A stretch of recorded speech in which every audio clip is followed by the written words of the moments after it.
Salve, você está no terceiro milênio e a cultura do terceiro milênio é a cultura racional contida nos livros Universo em Desencanto. O que é desencanto? Desencanto é uma coisa que não conheciam, estão conhecendo agora. Encanto conhecem muito bem porque são encantados.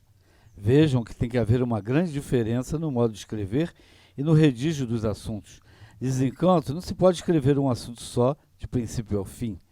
Tem que ser pedaços de assuntos entremeados com outros, e com o segmento sai a finalidade de todos. Por ser desencanto, tem que escrever um assunto, para esse assunto começar outro, para este e começar um novo, para deste pular para outro, e com a continuação da escrituração, completar o segmento dos assuntos até o seu final. Isto é o que se chama desencanto. Agora, o que é daqui do encanto é completamente diferente. O modo de falar e o modo de escrever do encanto é um, e o modo do desencanto é outro. Por não conhecerem isto, é que acham o redígio do desencanto esquisito, acham a obra esquisita. Mas, se conhecessem, compreenderiam o redígio do desencanto, que só vão entendendo conforme vão lendo e sabendo o porquê disso. Essas repetições são necessárias porque é vivente que se lhe precisam explicar essas coisas de diversas maneiras, por serem rudes demais. E há outros que não, porque fazem logo a diferença e compreendem o desencanto como sendo completamente diferente do encanto.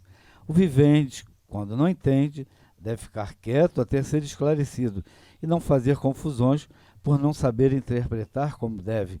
Então, o jeito de escrever do desencanto é um e do encanto é outro. Então, muita gente acha esquisito. Esse livro é esquisito, repete muito. Sônia, é muito repetido? Por que é repetido?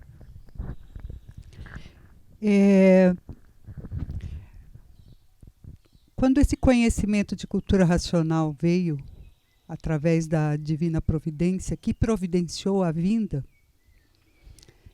de um ser ligado ao mundo racional, o Sr. Manuel Jacinto Coelho, o racional superior da Terra, a humanidade estava totalmente perdida, porque não se conhecia na classe de animal racional. À medida que o conhecimento, à medida que a pessoa vai tomando conhecimento, por ser um conhecimento natural da natureza, a pessoa vai lendo, relendo, vai se ligando à energia racional e obtendo a imunização racional naturalmente.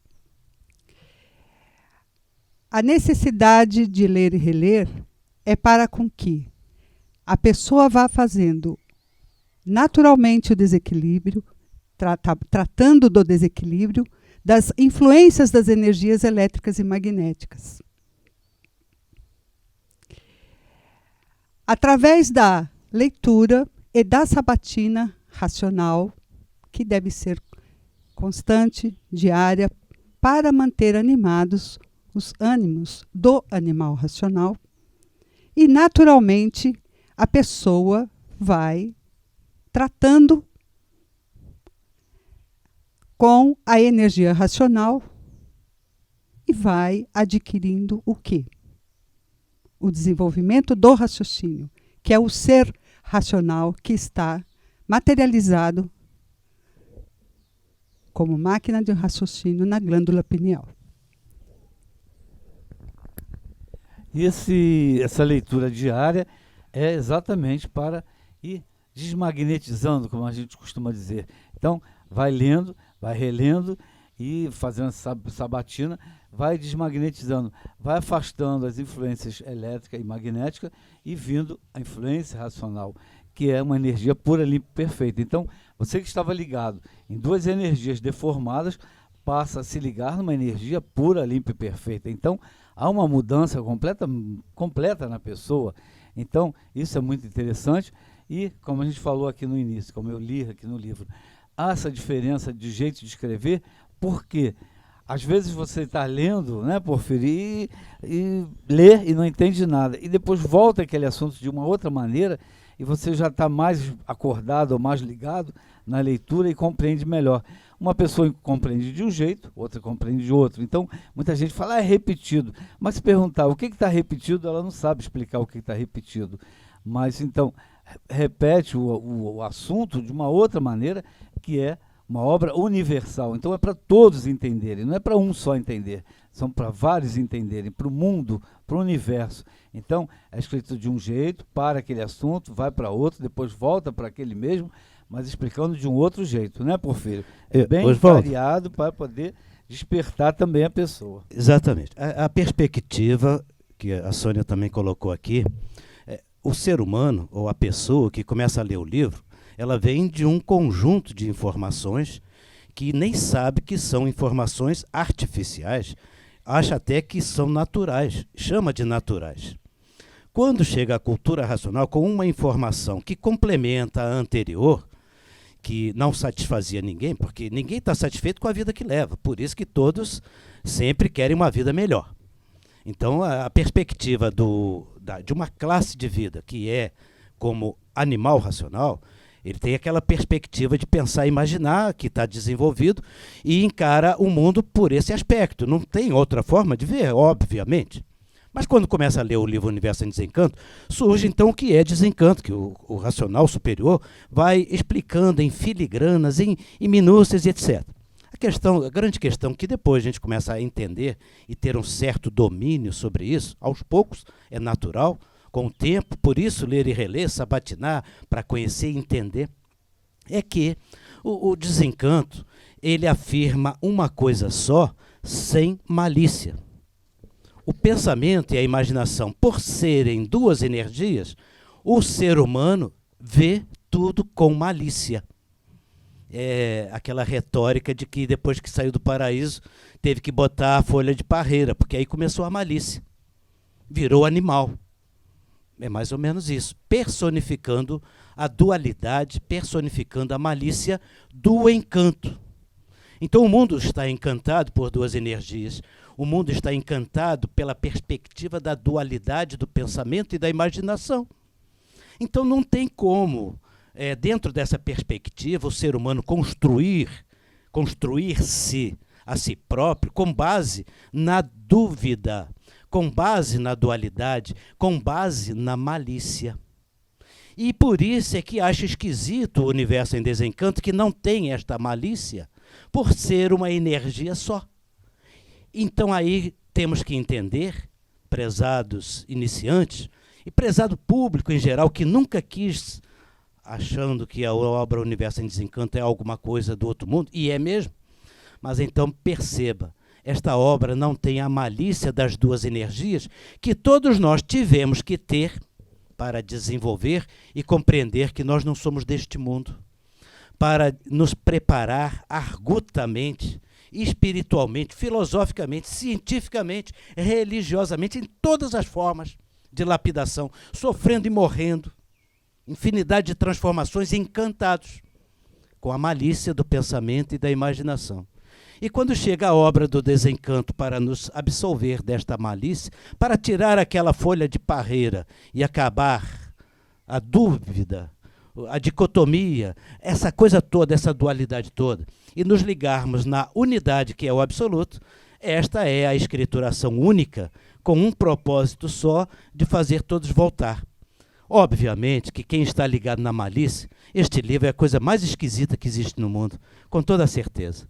Mas quem tem um pouquinho de pureza, de vida, nos seus propósitos, que por aqui ninguém é, porque o mundo é de matéria, nós somos gerados pelo caminho da serpente, haja visto, nossos cromossomos são duas serpentes, então a nossa formação é formação de serpentes, por isso a categoria, racionalmente falando, é a categoria de bicho, mas as pessoas se ofendem, que acham que estão sendo xingadas, é a tal da dicotomia do pensamento e da imaginação, a categoria de bicho, e esta é a categoria que nós somos, gerados por dois gametas, um masculino e um feminino, em forma de serpente, que é o DNA. Hoje nós sabemos isso. Então a nossa categoria é essa. Ok? Então aí é que vem a forma do desencanto sem malícia. Mas o sujeito, mas está fazendo um livro para ganhar dinheiro. É a malícia que você quer. Mas como é que você iria ficar sabendo que existe esse conhecimento sem o livro? e aqueles que nem sequer querem ler, porque acham que ler é alguma coisa diferente. O racional superior mesmo diz, e como trazer esta verdade para o mundo? A melhor maneira que o mundo racional achou foi através dos livros. E o nome do livro é Universo em Desencanto, de uma energia só, de um propósito só, com uma finalidade só. Fazer todos voltar ao seu estado natural. Filho, só antes de passar para o Horta, aqui logo em seguida, depois do que é desencanto, vem as influências dos habitantes da baixa atmosfera. Que já falamos aqui em outros vídeos. Os viventes aqui do universo estão todos sujeitos às influências do povo da baixa atmosfera. E é por isso que no mundo há confusão entre todos, porque o vivente não tem equilíbrio, não pode ter regulagem. Porque são também dominados pelos habitantes. A direita e a esquerda, o bom espiritismo e o magnetismo. Em tudo neste mundo nós temos essa dicotomia, essa dualidade. O mal e o bem. O mal e o bem. E a cultura racional é o mal e o bem. Nem mal, nem magnético. Perfeitamente. Professor Horta, aqui sua manifestação, que eu tenho certeza, muito positiva. É lógico que a importância da repetição para esclarecimentos melhores de alguns trechos é extremamente fundamental. Nós já lutamos contra, por natureza, com o pensamento associativo. Ou seja, ao começar a ler, a mente já desvia logo para outros pontos lá, e nós podemos chamar isso de pensamento associativo, ou seja, aquilo que está associado ao nosso dia a dia. Aquilo que você trabalha. Muitas vezes a leitura faz parte até no trabalho de um ou de outro, e leituras totalmente diferentes. O hábito, às vezes, de ler um livro, de gostar daquele e não gostar de outro, são coisas do dia a dia. E que isso entra, nesse caso mesmo, o pensamento associativo. Nós não temos como evitar dele. Ele invade, por exemplo, a leitura. E aí? Aí depois você pergunta, o que eu fiz? Aí não sabe. Por isso, tem que retornar lá e reler, e até várias vezes. Horta, esse pensamento que você está falando é aquele assim, a pessoa está lendo, e o feijão está no fogo, tem que ver a panela. E eu tenho a conta para pagar amanhã. Então ficam essas coisas passando na cabeça. Aquilo que o fulano disse, eu não concordo. Essas coisas ficam passando na cabeça. E vai por aí. É o pensamento associativo, quer dizer. É o que faz... As influências. Não nos deixa. Não nos deixa, assim, livre para ler, para ficar atento naquilo que está escrito, porque tem trechos mais complicados, tá? Que nós temos realmente que refletir. É isso mesmo? Não é. Não vi, não. Deixa eu ler de novo. Então é mais ou menos isso. Eu acho extremamente importante o reler e a repetição, principalmente a repetição. A repetição garante o fato de que é correto o que falou e agora está confirmando que é correto. Eu só queria complementar, Oswaldo, que o pior pensamento associativo que eu usei, e todos usam naturalmente, é aquele do convencimento de que já está contemplado pela verdade. E vive sofrendo e vive morrendo. Aí fica a critério de cada um perceber qual é a verdade. Por isso que cada um tem o seu tempo, por isso que a leitura é individual. O livro é para cada um. Doutor Carlos. Rapidamente, meditação é estado de não pensamento. Então, onde entra o pensamento associativo ou o pensamento intruso, que é uma transmissão, a estudante Sônia estava bem falando aqui, enquanto o professor Horta comunicava ali na outra ponta. Então, estado de não pensamento, aí que começa o desenvolvimento. Mas para chegar à concentração é preciso treinar a atenção. E a leitura do Universo em Desencanto é específica para o treino de atenção. Por isso que desenvolve o raciocínio, que é sinônimo de discernimento e no final sinônimo de sabedoria. Agora, repetir assuntos tão elevados que são metafísica, supercosmologia, ontologia, nos termos do artifício, né? Metafísica são os movimentos naturais da natureza, são os movimentos das energias, é o sobrenatural que o povo diz. Supercosmologia é o cosmos, como isso tudo foi criado, como a gente chega aqui já está tudo pronto. E ontologia, o antes do ser, qual a energia, como, de onde partiu isso tudo. Então são assuntos muito elevados que quanto mais repetido, melhor é para nós. Eu já escutei isso muito de estudantes, pessoas simples, dizendo, doutor, tinha que estar até mais repetido. Agora, se a pessoa se acha muito, como diz o povo, né? Pergunta a ela o que está tão repetido. A maioria não sabe responder o que é que está tão repetido. Então, os romanos estavam certos. Repetição é a mãe do estudo. Repetitio est mater studiorum. Isso aí, todo mundo que quer aprender alguma coisa tem que repetir. O ator repete as cenas lá e tudo. Tudo isso é repetido. E a repetição aqui é ligada na energia racional. Então, é o ganho de 100% do seu investimento de tempo e energia psíquica. Cultura racional, universo em desencanto. A repetição para atingir a perfeição. Espero que você tenha gostado do nosso programa. Se você gostou, dê um like. Muito obrigado pela sua atenção. Salve.